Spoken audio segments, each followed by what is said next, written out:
Job లేక ఇబ్బంది పడుతున్నారా? అయితే మెడికల్ కోడింగ్ మీకు మంచి ఆప్షన్. వెంటనే కాల్ చేసి కోర్సులో జాయిన్ అవ్వండి. నమస్తే రమ్మగారు. నమస్తే జయ. రమ్మగారు, మనం కొత్త కొత్త సిరీస్లు చెప్పుకుంటున్నాం కదా, రాజుల సిరీస్ ఏదైనా స్టార్ట్ చేద్దామా? రాజుల కథ చెప్తాం. పూర్వం అంట నర్మదా నదీ తీరంలో ధవళగిరి అని ఒక రాజ్యం ఉండేది. దానికి తారకేశ్వరుడు అని ఒక రాజుగారు. ఆయనకి 2 కుమారులు ఉన్నారు, శూరసేనుడు, చిత్రసేనుడు. ఓకే. అయితే పిల్లలిద్దరు, శూరసేనుడు ఒక 24 ఏళ్లవాడు, అతను రాజు అవుతాడు ధవళగిరికి. రెండో వాడు 18-19 సంవత్సరాల చిత్రసేనుడు. వీళ్ళిద్దరూ కలిసి ఒకరోజు ఆ ధవళగిరికి చుట్టుపక్కల ఉన్న ఒక అడవిలోకి వేటకెళ్ళారు. 2 గుర్రాలు వేసుకుని. మామూలుగా రాజకుమారులు ఇలా వెళ్తారు కదా, వెళ్ళారు. వెళ్ళేసి బాగా తిరిగారు. అంతా తిరిగేసరికి చివరికి కొంత దూరం వెళ్ళిన తర్వాత వాళ్ళకి దగ్గరలోనే సింహం వచ్చేసింది. అదేదో మాటేసి ఏదో ఒక జంతువు కోసం ఉంది, వీళ్ళకి తెలియలా. కొంచెం మంది మార్బలం ఉండి సైనికులు ఉంటే వాళ్ళకి యాను పాను అడవి నిశ్శబ్దంగా అయిపోయింది, పక్షులు కదలటం లేదు, కోతులు కూడా కిచకిచలాడటం లేదు, దగ్గరలో సింహం ఉంది, అవి తెలుస్తాయి. అవును. ఈ కుర్రాళ్ళు వీళ్ళకేం తెలియదు, పసిగట్లేకపోయారా? పసిగట్లేకపోయారు. ఆ గుర్రాలు వేసుకుని వెళ్తున్నారు, అది తప్ప వాళ్ళకి తెలీదు, వెళ్ళటం రావడం తప్ప. ఏవో బాణాలు కత్తులు ఉన్నాయి అంతే. అయితే ఏమైంది, సరిగ్గా సింహం ఎక్కడ మాట వేసుకుని ఉందో అటువైపు వెళ్ళిపోయారు. తన వేటకి అడ్డం వచ్చిన వీళ్ళ మీదకి దూకింది సింహం. సింహాన్ని చూసేసరికల్లా గుర్రాలు 2 బెదిరిపోయినాయి. వీళ్ళు ఆపలేకపోయారు. ఆ గుర్రాలు ఏమిటి, అడవిలో తిరగడానికి అలవాటు పడ్డవి కాదవి. దాంతో చెరో పక్కకి పరుగు తీసేసి అన్నదమ్ములు ఇద్దరు గుర్రాలతో సహా ఆ అబ్బాయి ఒకవైపు, ఈ అబ్బాయి ఒకవైపు వెళ్ళిపోయారు. ఈ చిత్రసేనుడి గుర్రం ఎక్కడెక్కడికో తీసుకుపోయింది వాడిని. ఏమిటో ఎక్కడికో వెళ్ళిపోయాడు.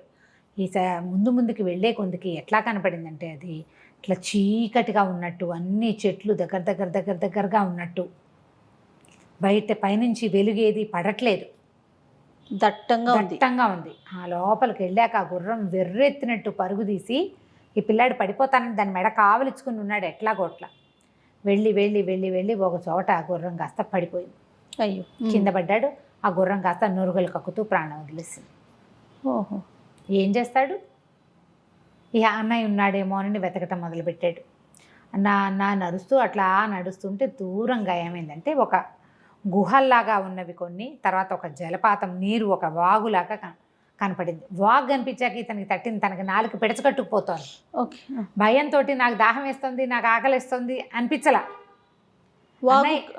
నీళ్లు చూశాక దాహం గుర్తొచ్చింది. అన్నయ్య ఏమైపోయాడో, అన్నయ్యని కూడా ఇలాగే గుర్రం ఇంకో పక్కకి తీసుకెళ్ళిపోయింది. ఇక్కడే ఎక్కడికైనా ఒకవేళ ఆ గుర్రం ఇటే వచ్చిందేమో, నేనే దీని వెర్రి పరుగులో చూసుకోలేదేమోనని కేకలు పెడుతూ ఉన్నాడు. అయితే ఈ మంచినీళ్ళు వాగు దగ్గరికి వెళ్ళేసరికి అలా మంచినీళ్ళు తాగాక ఇంకా సత్తు వచ్చింది బయటికి. అన్నా అని గట్టిగా కేకలు పెట్టేసరికి అలా ఏమైంది, అబ్బో ఎవరో నరమానవుడు ఇక్కడికి వచ్చాడే, ఎవడెవరా నాయనా నువ్వు అని ఒక శబ్దం వినిపించింది. అడిలిపోయాడు. నరమానవుడు అనగానే అది అవతలవాడు కాదేమో అనిపిస్తుంది, అంతే కదా. అనిపించేసరికల్లా నువ్వెవరు అని గట్టిగా అరిచేసరికల్లా నేను సిద్ధుణ్ణి, ఈ వాగు దాటి లోపలికి రా అని పిలిచేసరికల్లా ఏమనుకున్నాడంటే నమ్మక కత్తి దూసి వెళ్ళాడు. నువ్వు నాలాంటి వాడివేనని నాకేంటి నమ్మకము, ఇలా ప్రశ్నించాడు కూడా. ప్రశ్నిస్తే ఆయన రమ్మన్నాడు. నువ్వు క్షత్రియ కుమారుడు లాగా ఉన్నావు, నా తపస్సు ధారపోయటానికి ఎవ్వడూ లేడు, సమయానికి వచ్చావు, నా తపస్సు అంతా నీకు ధారపోస్తాను, నువ్వు రా, నా దగ్గరికి రా అని పిలిచాడు. మెల్లిగా వాగు దాటి గుహలాగా ఉన్న ప్రాంతం దగ్గరికి వెళ్ళాడు.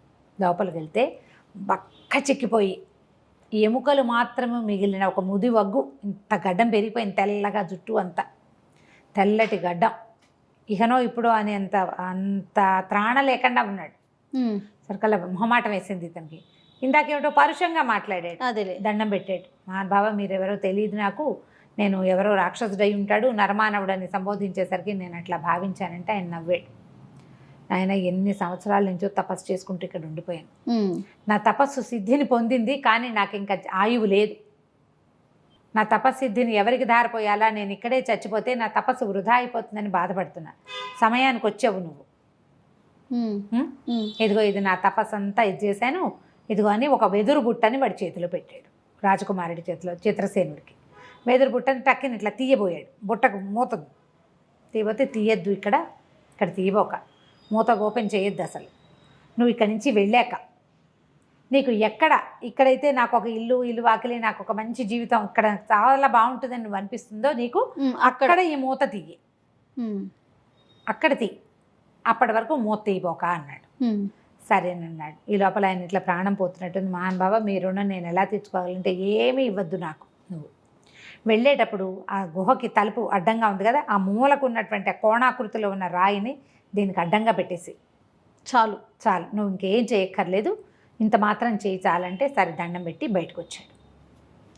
బయటకు వచ్చి ఏం చేశాడు, ఆ కోణంగా ఉన్నటువంటి ఆ రాయిని ఇటు జరిపేశారు కల్లా అది ఇట్లా దడదడలాడుతూ ఆ గుహ ఇట్లా లోపలికి కుంగిపోయింది, భూమిలోకి వెళ్ళిపోయింది.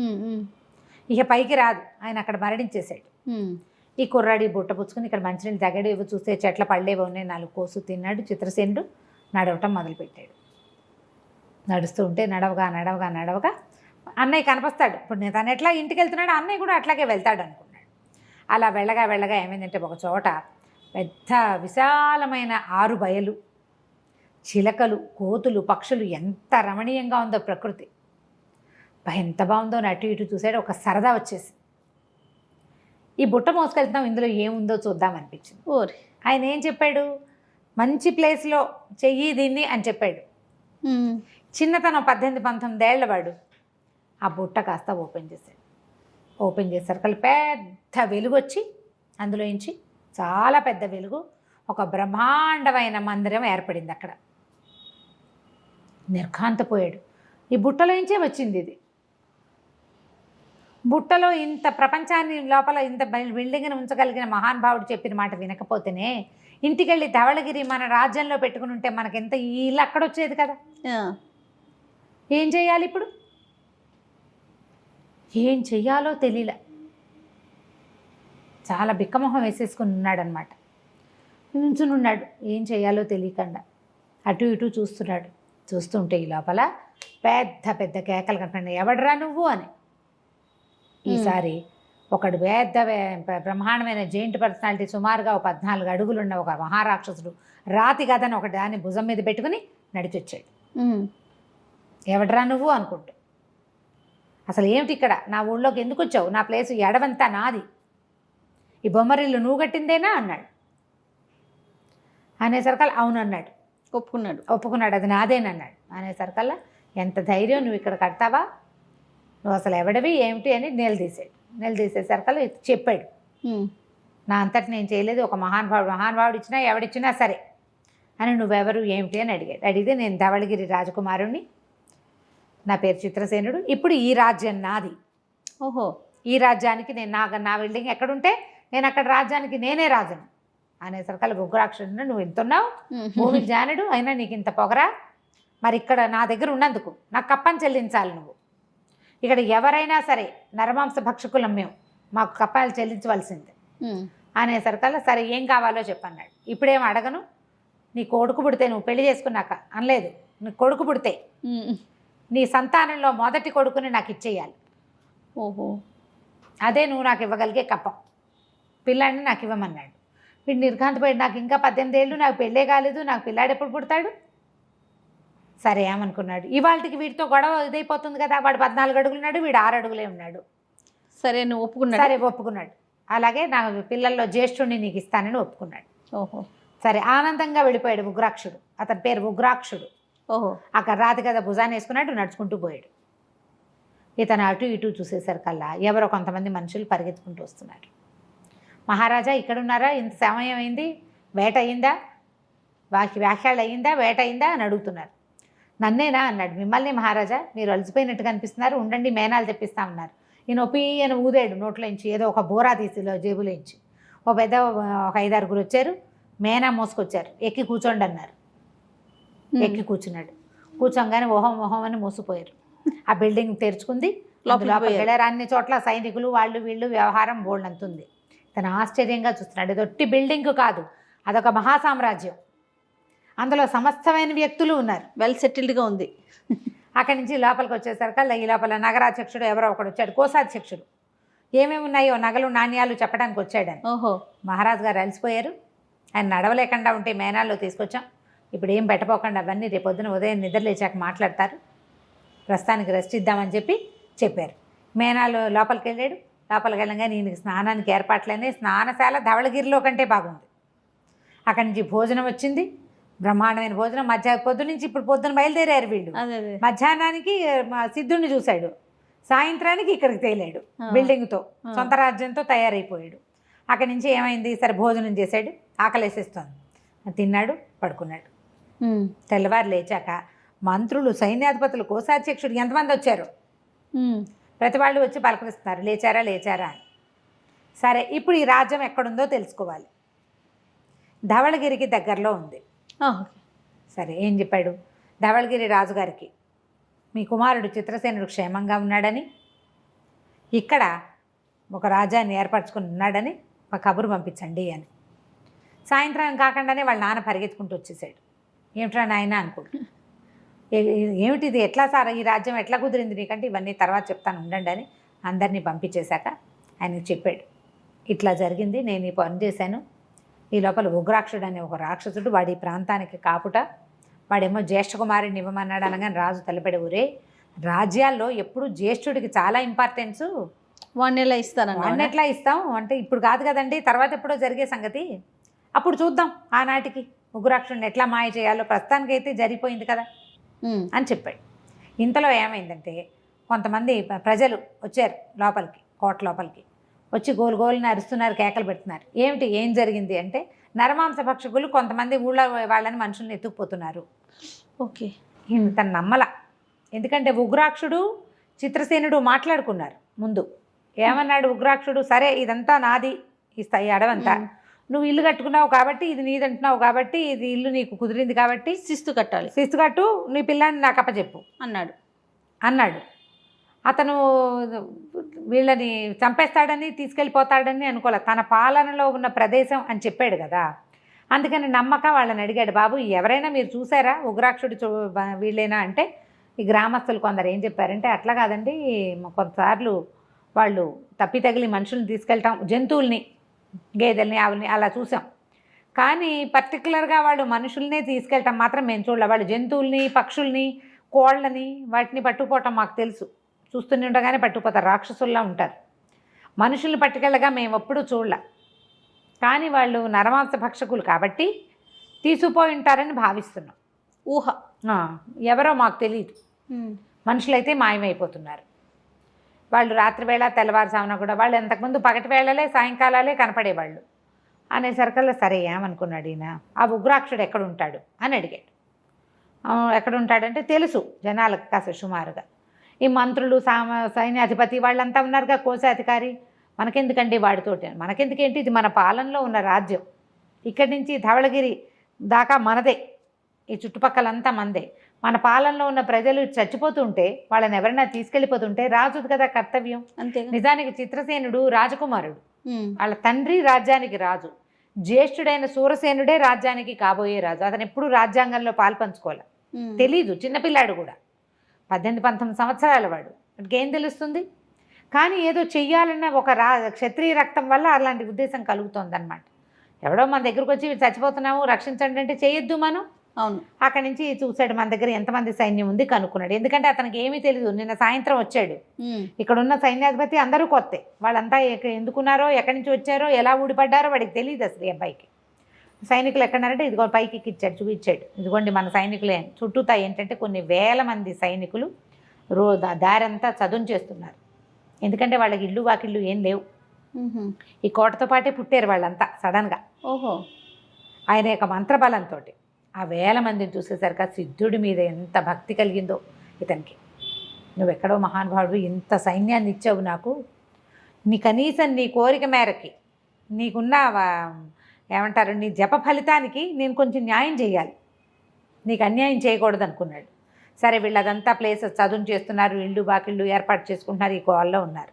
అయితే సైన్యాధిపతిని అన్నాడు, పద మనం వెళ్ళి వాడిని చూసేద్దామంటే ఉనికిపోయాడు. అమ్మో అన్నాడు, ఇప్పుడే కదరా నా కోసం ప్రాణమైనా ఇస్తానన్నావు, రాక్షసుని చూసి భయపడతావా, నీలాంటి వాళ్ళేనా వాళ్ళందరూ కూడా అంటే, కాదు అందరం మేము ధైర్యస్తులమే, కాకపోతే రాక్షసులతో ప్రయత్నం అంటే కొంచెం భయం అనిపిస్తుంది కదా, ఆలోచించండి అన్నాడు. ఆలోచించేది ఏం లేదు, మనం వెళ్ళవలసిందే, మాట్లాడకుండా ఇది కుదరదు. అక్కడి నుంచి మంత్రి, సైన్యాధ్యక్షుడు ఇద్దరు మంతనాలాడి, సరే కొంతమంది మెరికల్ లాంటి కొంత సైన్యాన్ని వెంట పెట్టుకుని బయలుదేరితే అదొక పెద్ద దుర్గం. ఆ దగ్గరికి వెళ్ళేసరికల్లా కొంతమంది రాక్షసులు వీళ్ళకి ఎదురొచ్చారు, పక్కపక్క నవ్వుతూ. అబ్బో, ఇవాళ మనకు కావాల్సిన ఆహారం మన వాకిట్లోకే వచ్చేసిందని తాట తీస్తాను పిచ్చి పిచ్చి వేషాలు వేస్తే అన్నాడు వీడు. ఇది నా రాజ్యం, అసలు మధ్యలో ఉన్న భవనం నాది అనేసరికల్ వాళ్ళు ఉలిక్కిపడ్డారు. ఓ, ఆ భవనంలో రాజుగారు మీరేనా అనేసి, కాబోయే మహానాయకుడిని మీరే ఇస్తారని మా రాజుగారు చెప్పారన్నాడు. అనగానే వీడికి డౌట్ వచ్చింది. ఓహో, ఉగ్రాక్షుడు అడిగేదా నీ జ్యేష్ఠపుత్రుడిని 18 ఏళ్ళు అయ్యాక ఇవ్వమని అడిగాడు. ఆ 18 ఏళ్ల వాడిని ఎందుకు అడిగాడు? రాజుని చేయటానికి అనమాట. ఓహో, అప్పుడు ఈయన కొంచెం స్ట్రైక్ అయింది ఇతనికి. సరే, కాబోయే మహానాయకుడిని మీరే ఇస్తారట, మా రాజుగారు చెప్పారు, పదండి మా రాజుగారిని చూద్దురుగానని తీసుకెళ్తే అది పెద్ద ఏకశిలతో నిర్మించబడిన కోట. పెద్ద కొండని గుహలుగా తొలిచి లోపలికి గదుల్లాగా చేశారు. లోపల పెద్ద ఆరుబయలు లాంటి స్థలం, బ్రహ్మాండమైన సింహాసనాలు, రాళ్ల లాంటివి, రాళ్లే కొంచెం సింహాసనంలాగా మలిచారు, ఆసనాల్లాగా. దాని మీద కూర్చుని ఉగ్రాక్షుడు. ఓహో, చిత్రసేన వచ్చావా, ఏడి నీ జ్యేష్ఠపుత్రుడు అని అడిగాడు. అరికాలు మంట నెత్తికెక్కిపోయింది చిత్రసేనుడికి. నీ మొహంలాగా ఉంది, 2 రోజుల క్రితం కలిసావు నువ్వు నన్ను, మొన్నటి నుంచి ఇవాళ లోపల నాకు వివాహమై జ్యేష్ఠపుత్రుడు కలిగి వాడికి 18 ఏళ్ళు వస్తాయా? 2 రోజులు పైగా నీ గోలేమిటి, మా రాజ్యంలో నుంచి ఎందుకు ఎత్తుపోతున్నావో చెప్పు అన్నాడు. అనేసరికి నీ రాజ్యం ఏంటి, ఇది నా రాజ్యం అన్నాడు. అనగానే తోక తొక్కిన తాచులాగా లేచాడు చిత్రసేనుడు. నీ రాజ్యం ఏమిటి, నాకు ఉంది బిల్డింగు, అది నాది, నాకున్నారు సైన్యం, శిస్తు అని నా జ్యేష్ఠ కుమారుడిని అడిగావు, అప్పటిదాకా ఇది నాది, నీది కాదు, నేను దీనికి రాజుని. నువ్వు శిస్తు అనుకుని మాట్లాడేసుకున్నాక ఇక నువ్వు నా రాజ్యం అంటే ఎట్లా కుదురుతుంది? పిచ్చి పిచ్చి మాటలు మాట్లాడడానికి వీల్లేదన్నాడు. అనేసరికి చిన్న బాలకుడుగా కనపడిన వాడు 2 రోజుల్లో కింగ్గా ప్రూవ్ అయిపోయాడు ఇతను. సరే, నవ్వొచ్చింది ఈ ఉగ్రాక్షుడికి. అలాగేలే, సరే, ఇక్కడి నుంచి ధవళగిరి దాకా నీదే, ఇదంతా నీదే, నువ్వే రాజు, నేను నీకు సహాయకుడు స్నేహితుడిగా ఉంటాను అంతే అన్నాడు. అన్నాక అడిగాడు, ఎవరు, ఎందుకు మా వాళ్ళని ఉటాయించేస్తున్నారు, ఎందుకు తీసుకెళ్తున్నారు అనేసరికి, లేదు మా వాళ్ళు ఎవరు తీసుకెళ్ళరు, ఎప్పుడైనా తప్పి తగిలి ఏ పండక్కో ఒక మానవుడిని తీసుకొస్తారు అంతే తప్ప ఊళ్ళల్లో నుంచి జనాల్ని ఎత్తుకొచ్చే విధానం అసలు లేనే లేదు మాకు. మా ఆహారం మేము పండించుకుంటాం, జంతువుల్ని పట్టుకుంటాం, మాకు ఇక్కడ జంతువులు దొరకన్నాడు మేము ఊళ్ళోకి వెళ్ళి మేకల్ని గొర్రెల్ని గొడ్లని తెస్తాం. అది అసలు ఈ మధ్య జరగల, అడవి నిండా పుష్కలంగా జంతువులు ఉన్నాయి, మేము దుంపలు అవి తింటాం, వ్యవసాయం చేస్తాం మేము అని చూపించాడు. వ్యవసాయం జరుగుతోంది, వాళ్ళకే పెంపుడు జంతువులు బోల్డని ఉన్నాయి, పెద్ద బిల్డింగులు లోపల రాళ్లతోటే, బోళ్ళంత మంది సైన్యం, అందరూ రాక్షసులు, ఇలాగే 10 అడుగులు 15 అడుగులు ఉన్నవాళ్ళు ఒక్కొక్కళ్ళు. మరి ఇవి ఎట్లా జరిగిందంటే ఇది ఏం చెప్పాడు ఇతను, జ్వాలాద్వీపం పేరు విన్నావా ఎప్పుడైనా అని అడిగాడు. వినలేదన్నాడు. నాకు ధవళగిరి తప్పిస్తే రెండోది తెలీదు. ఈ నర్మదా నది తీరం నుంచి బాగా ముందుకెళ్ళిపోతే సముద్ర తీరాలు దాటాక జ్వాలాద్వీపం అనే ఒక ద్వీపం ఉంది, ఐలాండ్. అక్కడి నుంచి కొంతమంది మనుషులు వస్తున్నారు. వీళ్ళు ఎలా ఉంటారు, వాళ్ళ దగ్గర పెద్ద పెద్ద పక్షులు ఉంటాయి, వాటికి ఇంతంత పొడుగు ముక్కులు, పెద్ద రెక్కలు, మహాభయంకరమైన పక్షులు, నోట్లోంచి మంటలు వస్తుంటాయి వాటికి. ఒక రకంగా డ్రాగన్ లాగా చెప్తున్నారు. అపరిమితమైన పదునైన గోళ్ళు, ముక్కు, దాని మీద పులివేషం వేసుకున్నటువంటి పులిరాయిళ్ళు వాళ్ళు వస్తున్నారు. వాళ్లే మనుషుల్ని తీసుకెళ్ళిపోతున్నారు. ఇదివరకు మా మీద కూడా వస్తే మా సైనికులు మన నిప్పులు చూపించి వాటిని బెదరగొట్టారు. మేము పట్టుకోవడానికి ప్రయత్నం చేశాం, వాళ్ళల్లో ఒకడు దొరికాడు, కానీ వాడు మర్నాడే చచ్చిపోయాడు. మేము పట్టుకోలేకపోతున్నాం. మా మీద కూడా వస్తున్నారు వాళ్ళు, మేము వాటిని బెదరగొడుతున్నాం. జ్వాలాద్వీపం వాడు అని తెలిసింది మాకు, వాళ్లే పట్టుకుపోయి ఉంటారు. పెద్ద పెద్ద పక్షుల మీద వస్తారు వాళ్ళు. ఆ పక్షి ఏంటి, మనం ఇప్పుడు అదేంటి అవతార్ సినిమాలో చూసాం మనం, అలా కనపడుతుంది పోలిక. ఇది 60s రాయబడిన కథ జయ, చూడండి, 60లో రాయబడింది. ఈ పెద్ద ముక్కు, నోట్లోంచి మంటలు, పెద్ద పెద్ద రెక్కలు, ఎక్కడికైనా ఎగిరిపోతారు చూడండి. అక్కడి నుంచి చెప్పాడు. చెప్పేసరికల్లా సరే ఇప్పుడు ఇవి ఎక్కడికి వచ్చాయి, ఏమి వచ్చాయంటే ఈ లోపల కొంతమంది సైనికులు పరిగెత్తుకొచ్చారు. పక్షి పులిరాయిళ్ళు తిరుగుతున్నారు రండి. ఆశ్చర్యపోయారు. వీళ్ళంతా భోజనాలు చేసిన వాళ్ళు పరిగెత్తుకుంటూ భోజనం ఆపేసి 2 ముద్దలు కుక్కుని ఎట్లా కొట్లా పరిగెత్తారు అక్కడికి. పరిగెడితే ఫస్ట్ టైం చూశాడు అతని జీవితంలో చాలా పెద్ద పక్షులు, అవి అసలు రెక్కలు అల్లాడిస్తుంటే మామూలుగా లేదు, మీదకి వస్తే భయం వేస్తుంది. దాని ముక్కు ఇనప ముక్కులాగా ఉంది, బాగా ఇంత పొడుగు ముక్కు. ఆ ముక్కు తగిలినా, ఆ గోళ్ళు తగిలినా, ఆ రెక్కల గాలికి అల్లాడిపోతున్నారు. ఎక్కడ అసలు ఆగేలాగా లేదు. వాళ్ళు ఏం చేస్తున్నారు, వీళ్ళు ఏం చేశారంటే ఒక చెట్ల వెనకాల దాక్కుని చూడటం అన్నట్టు. వాళ్ళు ఈలలు వేస్తున్నారు, సంభాషణ లేదు, విజిల్స్ తోటి కమ్యూనికేట్ చేసుకుంటున్నారు. వాళ్ళు ఆ ఊళ్ళ మీదకి వెళ్ళటానికి ఒక చోట దిగి, కాస్త నెరాబాగా ఉన్న చోట దిగి అటువైపు ప్రయాణం చేస్తున్నారు. ఈ వెనకాల సందడి విని ఇక్కడ ఎవరో ఉన్నారని పరిగెత్తుకొచ్చారు ఇటు. ఓహో, పక్షులు పరిగెత్తుకొచ్చేస్తున్నాయి మీదకి, మామూలుగా లేదు. అక్కడి నుంచి వాళ్ళు కలిసి దొమ్మికి దిగారు. వాళ్ళు కొంతమంది వచ్చారు, పులిరాయిళ్ళు, పెద్ద తోకలు, మొహం అంతా పులి వీటితోటి కప్పబడి ఉండి, పులి మొహాలు లాంటివి, తర్వాత శరీరం మీద పులులు లాంటి కవచాలు. చూస్తే వెంటనే అడులుతారనమాట. అదే మనుషుల్లాగానే ఉన్నారు వాళ్ళు. వాళ్ళ బలం అంతా పక్షులు. రెండోది వీళ్ళ వేషం. వాళ్ళంతా చురుకైన వాళ్ళు కాదు, వాళ్ళకి బలమే పక్షి అంతే. అక్కడి నుంచి వాళ్ళు ఈ లోపల ఉగ్రాక్షుడు తాలూకు ఇంకెవరైనా ఉన్నారంటే వాడి సైనికులంతా వచ్చారు. వాళ్ళు కలిసి యథాశక్తి యుద్ధం చేశారు. ఆ పులిరాయిలు మొట్టమొదట కనపడింది 2 పక్షులు, 2 మనుషులు. వీళ్ళ ఈలలు వేసేసరికల్లా డజన్ల కొద్దీ దిగినాయి అవి. వాళ్ళు కలిసి చెడా మాడా యుద్ధం చేశారు. చివరికి నిప్పులు చూపించేసరికల్లా పారిపోయారు. వాళ్ళు కూడా పక్షులు పారిపోయారు. వీళ్ళకి కనపడడం కోసం రాక్షసులు కాగడాలు తెచ్చారు.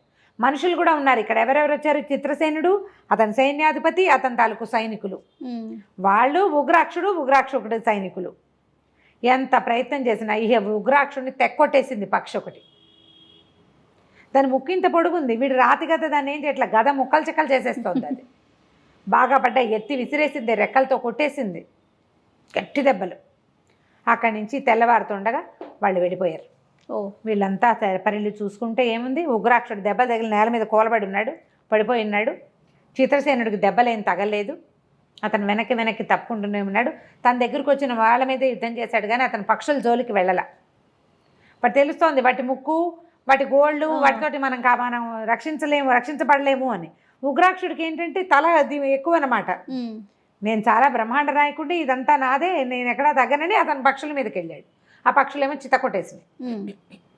దానదీనా తెల్లవారాక చూసుకుంటే ఏముంది, వీళ్ళలో ఒకడు పోయాడు. చాలామందికి దెబ్బలు తగిలాయి. ఉగ్రాక్షుడు చిత్త కొట్టబడ్డాడు. వాళ్ళు ఒకళ్ళు కూడా దొరకలేదు. వాళ్ళకేం అవల. దెబ్బలు తగిలిన పులిరాయిళ్ళంతా పక్షుల మీదకి పారిపోయారు. సరే ఎట్లా కొట్లా లేవదీశారు వాళ్ళంతా కలిసి. పాపం ఈయన జాలేసింది చిత్రసేనుడికి. అయ్యో నీకు బాగా గట్టిగా దెబ్బలు తగిలినాయి అంటే భయం వేసిందనమాట ఉగ్రాక్షుడికి. ఇట్లా వీళ్ళ కోసం వీళ్ళకి దొరికిపోతున్నామే. ఒక పిచ్చి పక్షులు మామూలుగా అయితే గట్టిగా వడిసెలు విసిరితే పడిపోవాల్సినవి అవి అంత పెద్దగా ఉండటం ఏమిటో, వాటి నోట్లోంచి నిప్పులు రావటం ఏమిటో, వాళ్ళు అక్కడెక్కడి నుంచో వచ్చి ఇక్కడి నుంచి వచ్చి ఎవరినో తీసుకెళ్ళిపోవటం ఏమిటో తెలియటం లేదు. ఎట్లా కొట్లా సెట్ చేయాలి దీన్ని. సరే లేచి నిలబెట్టారు. ఒళ్ళు విరుచుకున్నాడు. ఒళ్ళు మీ అక్కడ ఇక్కడ దెబ్బలు గీసుకుపోయినాయి, ముక్కులు గోళ్ళు అన్నీ పుళ్ళుగా అయిపోయింది ఒళ్ళంతా. రాతి కదా భుజాన్ని వేసుకున్నాడు. మెల్లిగా నీరసంగా అడుగులు వేస్తుంటే చిత్రసేనుడు ఏమన్నాడంటే, వీళ్ళు ఎందుకు వస్తున్నారో తెలుసా అసలు మనకి? ఈ జ్వాలా ద్వీపం పేరు తెలుసు మనకి, అసలు అది ఎక్కడుందో తెలియదు. దాని మీద ఉండేవాళ్ళు ఉన్నారు పులిరాయిళ్ళు, పులివేషాలు వేసుకుని వస్తున్నారు. తోకలు అంటే బట్టలు టైట్గా, మొహాలకి ముసుగులు లాంటివి వేసుకుని వస్తున్నారు. వాడెవడో తెలియదు, అదేమిటో తెలీదు, ఎందుకో తెలీదు. వచ్చి అరాకొర అక్కడో మనిషిని ఇక్కడో మనిషిని ఎత్తుకెళ్తున్నారు. ఎత్తుకెళ్ళి ఏం చేస్తున్నారు వీళ్ళు? అదే కదా, తింటున్నారా, ఏమైనా పని చేయించుకుంటున్నారా? అసలు ఇక్కడి నుంచి మనుషులు ఎందుకు? మధ్యలో మనుషులు లేరా? వాళ్ళు అక్కడెక్కడో ఉన్నారు, మనకి దగ్గరలో లేదు. మనకి రాజ్యాలు కనపడుతున్నాయి వరుసగా. ధవళగిరి వాళ్ళ నాన్నది, ఇదిగో మనకు వచ్చింది చిత్రరాజ్యం ఒకటి కొత్తది. ఈయనకు అపూర్వ సౌధం ఒకటి ఏర్పడింది కదా, అక్కడి నుంచి కపిలపురం, అవి మనకి తెలుసు. కొంతమంది సామంతులు తెలుసు. ఇక్కడ ఎక్కడా ఇవి లేవు. ఎందుకు వీళ్ళు వస్తున్నారు అంటే ఇప్పుడు మనుషుల కోసం కాదు, చిన్న పని కాదు. ఇప్పుడు వాళ్ళు అంత బలంగా ఉన్నారు. వాళ్ళ దగ్గర ఉన్న పక్షి ఏంటి, 100 మంది మనుషుల్ని అవలీలుగా కొట్టగలదు. ఒక రాక్షసుని పీకి పాకాన్ని పెట్టింది అది. అలాంటివి ఎన్నున్నాయో. ఒక్కో దాని మీద ఇద్దరిద్దరు చొప్పున ఎక్కుతున్నారు. వెనకాల వాడేవో మాట్లాడుతుంటాడు, ముందున్నవాడేమో ఈ పక్షిని డైరెక్ట్ చేస్తున్నాడు. వాళ్ళు చూస్తే బలశాలులుగా ఉన్నారు. రాక్షసులంత బలం లేదు, కానీ మనుషుల కంటే బెటర్గా ఉన్నారు. ఏమిటి వీళ్ళు ఏం చేయబోతున్నారు? సరే ఇక ఏమైనా సరే నువ్వు రెస్ట్ తీసుకో, అది సరిగ్గా తెలియాలి మనకి, ఎవడైనా దొరికితే బాగుండు అంటే ఈయన ఏమన్నాడు, ఏం చేయము, ఆల్రెడీ ఒకడు దొరికాడు దొంగ వెధవ, వాడిని చితకొట్టి దీంట్లో అదేమంటారు నూనె తీస్తారు కదా, అందులో వేసి తిప్పారట, గానుగులో వేసి తిప్పేసైనా సరే నిజం కక్కిద్దాం అనుకుంటే వాడు దొరికినట్టే చచ్చిపోయాడు. రహస్యం తెలిసే అవకాశం లేదు, వాడు ఎవడైనా దొరకాలి, పక్షిని వీళ్ళు పట్టుకోలేరు, డెడ్ బాడీ ఉంచుకుని ఏం ప్రయోజనం, సమాధానం చెప్పదు, ఏమి అన్నీ శేష ప్రశ్నలే. సరే ఎవడో ఒకడు దొరికితే ఈసారి చూద్దాం అంటే మళ్ళీ వస్తారు వాళ్ళు, ఏం చేయబోతారు.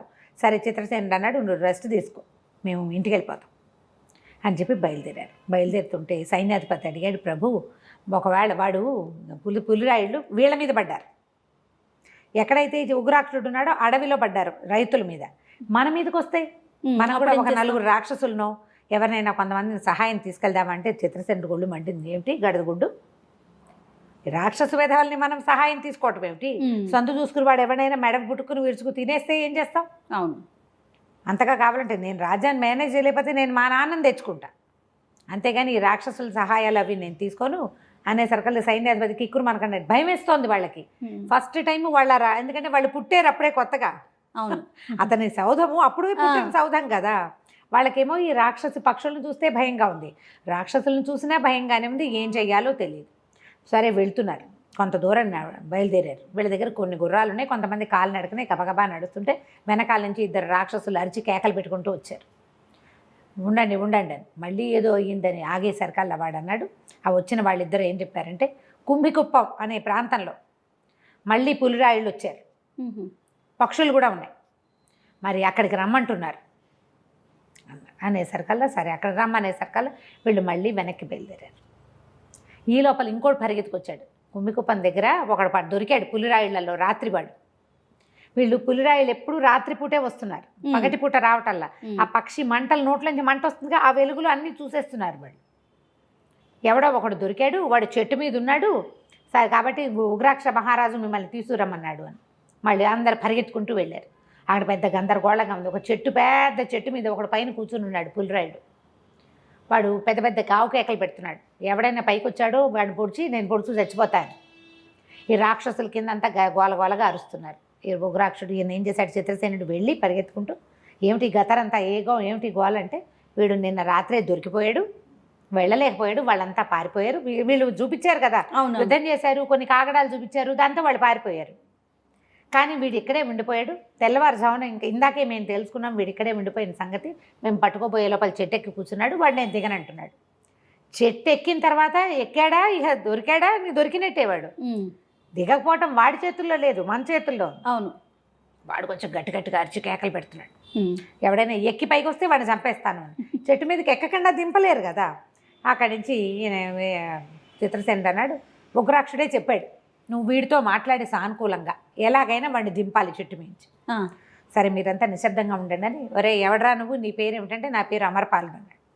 నేను చెప్పిన మాట వినంటే వీళ్ళంతా చెప్పారు, ఇక నువ్వు చెప్తే వినేదేమిటి, నువ్వేమన్నా మహారాజు అన్నాడు. అని ఎదురుగాలు చిత్రసేనుడు రయ్యమని కత్తి తీసి, నేను మహారాజుని, ఈ ప్రాంతం నాది, వీళ్ళంతా నా మనుషులు, నేను ఏది చెప్తే అదే శాసనం. అక్కడ కనపడుతుందా దూరంగా అపూర్వ భవనం చూసావా అన్నాడు. వాడు అటు ఇటు చూశాడు, తెల్లారిపోయింది కదా, కనపడుతోంది భవనం, ఆ భవనానికి రాజుని నేను, ఈ ప్రాంతం అంతా నాది, వీళ్ళు నా మాట వినవలసిందే అనగానే ఇతని సైనికులు వచ్చారు కదా, సైన్యాధిపతి అందరూ చిత్రసేన మహారాజుకి జై అని అరిచేసరికల్లా ఈయన ఏం చేశాడు, ఉగ్రాక్షుడు తన సైనికులకి ఇస్తాను, రాక్షసులు ఉన్నారుగా వాళ్ళని గుడ్లూరువాడు, వాళ్ళు కూడా చిత్రసేన మహారాజుకు జై అన్నారు. రాక్షసులు కూడా జై అనగానే పైన వాడికి కొంచెం ధైర్యం వచ్చింది.